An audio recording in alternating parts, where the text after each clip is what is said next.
اعوذ باللہ من الشیطان الرجیم بسم اللہ الرحمن الرحیم وَلِكُلٍّ دَرَجَاتٌ مِّمَّا عَمِلُوا وَمَا رَبُّكَ بِغَافِلٍ عَمَّا يَعْمَلُونَ، اور ہر ایک کے لیے اس کے درجات ہیں اس کی وجہ سے جو انہوں نے عمل کیے، اور آپ کا رب اس سے ہرگز بے خبر نہیں جو وہ عمل کرتے ہیں۔ سورۃ الانعام آیا 132۔ یعنی ان کے اعمال کے مطابق ان کے درجات ہیں۔ جس نے تھوڑی سی برائی کا ارتکاب کیا ہے وہ اس شخص کی مانند نہیں ہو سکتا جس نے بہت برائیاں کمائی ہیں۔ اسی طرح نہ رایا حکمران کے برابر ہو سکتی ہے، جیسے اہل ثواب اور اہل جنت منافع، فوز و فلاح اور جنت میں داخل ہونے میں مشترک ہیں، مگر ان کے درجات میں اس قدر تفاوت ہوگا کہ اللہ تعالیٰ کے سوا اسے کوئی نہیں جانتا۔ اس کے باوجود وہ سب اس پر راضی ہوں گے جو ان کا آقا ان کو عطا کرے گا اور ان پر قناعت کریں گے۔ بس ہم اللہ تعالیٰ سے دعا کرتے ہیں کہ وہ ہمیں بھی جنت الفردوس کے بلند درجات عطا کرے جو اس نے اپنے مقرب چنے ہوئے اور محبوب بندوں کے لیے تیار کر رکھی ہے۔ آمین یا رب العالمین۔ لوگوں کے درمیان درجات میں فرق کیوں ہوگا؟ لوگوں کے درمیان درجات میں فرق کوششوں کے اعتبار سے ہوتا ہے۔ انسان کی محنت، اس کی عقل مندی کے ساتھ مصلحتوں کا خیال جس درجے کا ہوتا ہے اسی درجے کی کامیابی ہوتی ہے۔ لوگوں کی عقلی قوتیں ایک برابر نہیں ہوتی، ان کی مصلحتوں کی رعایت ایک جیسی نہیں ہوتی، اس لیے درجات بھی ایک جیسے نہیں ہوتے۔ جیسے آپ کو پتہ ہے کلاس میں ایک ہی ٹیچر پڑھاتا ہے لیکن سب کے نمبر ایک جیسے نہیں آتے، ایک جیسا گریڈ نہیں ہوتا، ڈیفرنٹ ہوتا ہے۔ ان کی اپنی انٹیلیجنس پہ بھی ڈیپینڈ کرتا ہے اور ان کی محنت پہ بھی کرتا ہے کتنی انہوں نے محنت کی۔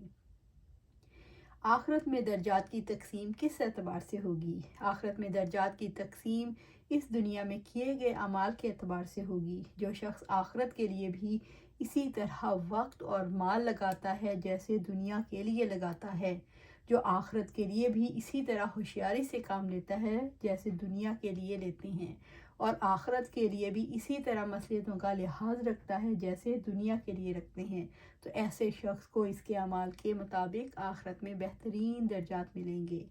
وَمَا رَبُّكَ بِغَافِلٍ عَمَّا يَعْمَلُونَ، اور آپ کا رب اس سے ہرگز بے خبر نہیں جو عمل کرتے ہیں۔ اللہ تعالیٰ غافل نہیں ہے، ہر ایک کے اعمال سے باخبر ہے، اس لیے وہ ارادے اور عمل کے مطابق جزا دے گا۔ آخرت کا فیصلہ کرنے والا کیسا ہے؟ آخرت کا فیصلہ کرنے والا رب ہر شخص کے حالات سے باخبر ہے، ہر ایک کے ساتھ پورا انصاف کر سکتا ہے، ہر ایک کو اس کے حق کے مطابق پورا دے سکتا ہے۔ وَرَبُّكَ الْغَنِيُّ ذُو الرَّحْمَةِ إِن يَشَاءْ يُذْهِبْكُمْ وَيَسْتَخْلِفْ مِن بَعْدِكُم مَّا يَشَاءُ كَمَا أَنشَأَكُم مِّن ذُرِّيَّةِ قَوْمٍ آخَرِينَ۔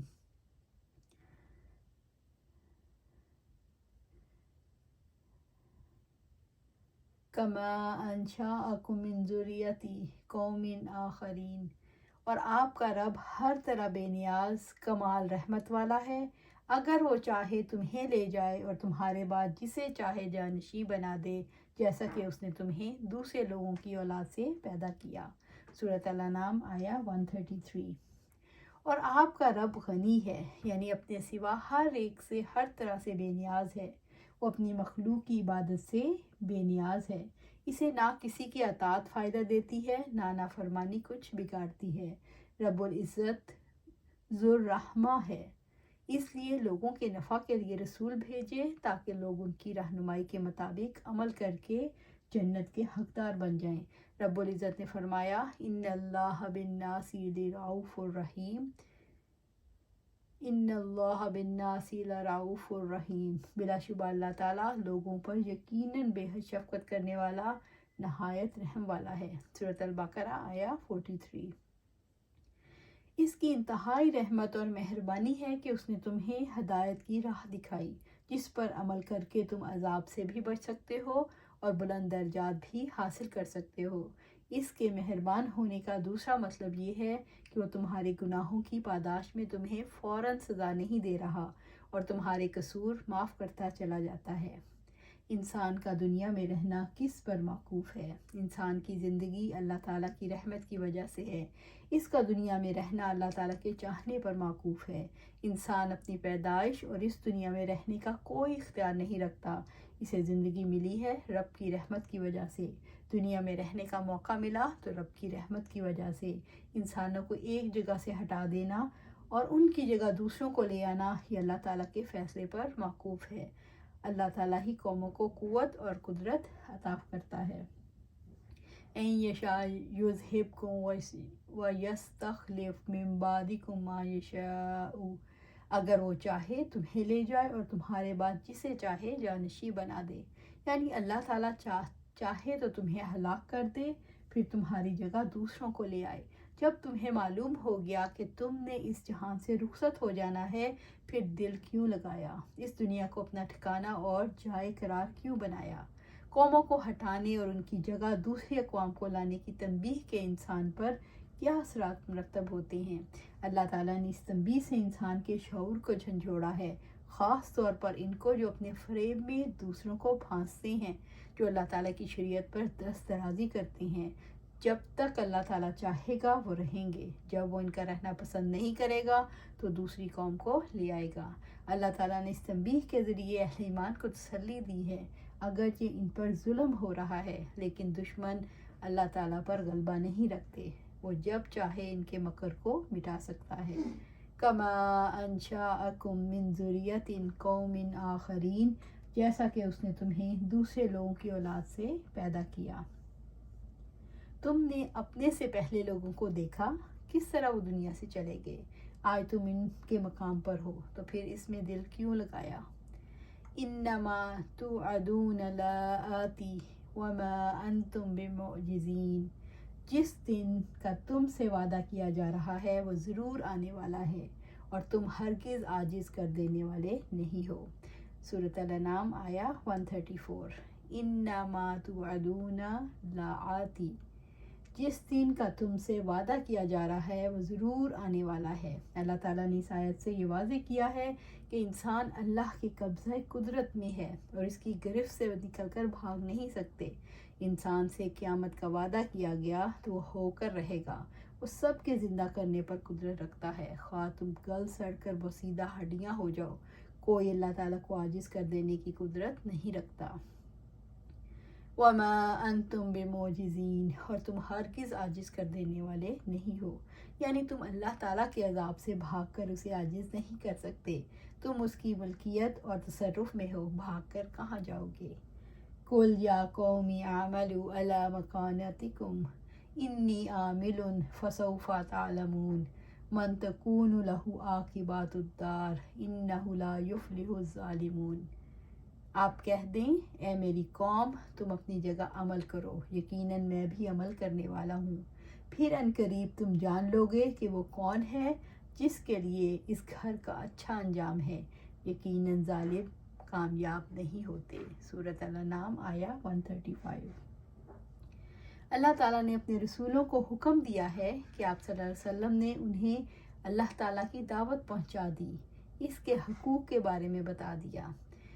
اب اگر وہ خواہشات کے پیچھے بھاگ رہے ہیں تو انہیں کہہ دیں، جس روش کو تم نے اپنا بنا لیا ہے اور جس حال میں تم ہو ایسے ہی رہو، میں اللہ تعالیٰ کے حکم پر عمل کر رہا ہوں۔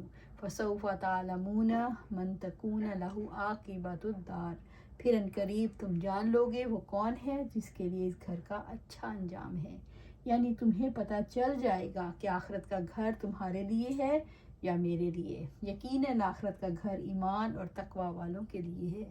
دنیا میں جو لوگ جھوٹ اور ظلم کی زندگی گزارتے ہیں انہیں عنقریب پتہ چل جائے گا یہ وقتی حالات ہیں، جلد ہی وہ وقت آنے والا ہے جب ان سے سب کچھ چھین لیا جائے گا اور انہیں ایک ایسی ہلاکت میں ڈال دیا جائے گا جہاں سے کبھی نہ نکالا جائے گا۔ جو شخص حق کو ماننے سے انکار کرتا ہے اور اس کا کچھ نہیں بگڑتا، اس کو جان لینا چاہیے کہ اس دنیا سے جانے کے بعد اپنے آپ کو برے انجام سے بچانے کا موقع نہیں مل سکے گا۔ انہ لا یفلح الظالمون، یقیناً ظالم کامیاب نہیں ہوتے۔ ظالم کبھی کامیاب نہیں ہوں گے، خواہ اس دنیا میں سے کتنا ہی فائدہ اٹھا لیں۔ ظلم کرنے والے شرک کرتے ہیں، جن کو اللہ تعالیٰ کے سوا کسی سے مدد نہیں ملتی، وہ دوسروں کو اللہ تعالیٰ کی مقام پر لا کر کامیاب نہیں ہو سکتے۔ جو لوگ اللہ تعالیٰ کی رہنمائی سے منہ موڑتے ہیں ان کے لیے خسارے کے سوا کوئی انجام نہیں ہو سکتا۔ رسول اللہ صلی اللہ علیہ وسلم نے فرمایا اللہ تعالیٰ ظالم کو ڈھیل دیتا ہے یہاں تک کہ جب اسے پکڑ لیتا ہے تو اسے نہیں چھوڑتا۔ تو ہمیں چاہیے کہ آج ہی سبق سیکھ لیں، اللہ سبحانہ تعالیٰ کی مان لیں، اپنی دل کی مرضی چھوڑ دیں، اپنی خواہشات کا پیچھا چھوڑ دیں، اللہ اور اس کے رسول کی بات کو مانیں۔ وہی حق ہے، وہی حق ہے اور وہی حق ہے۔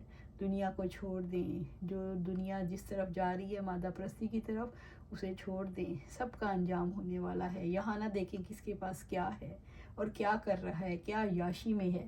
یہاں کا مزہ لوٹ لے لیکن آخرت میں پھر کامیابی نہیں مل سکتی۔ تو اللہ سبحانہ تعالیٰ ہمارا فوکس کر دے قرآن اور سنت پر، اور اسی راہ پر چلا دے اور اسی پر ہمیں استقامت عطا فرمائے۔ آمین یا رب العالمین۔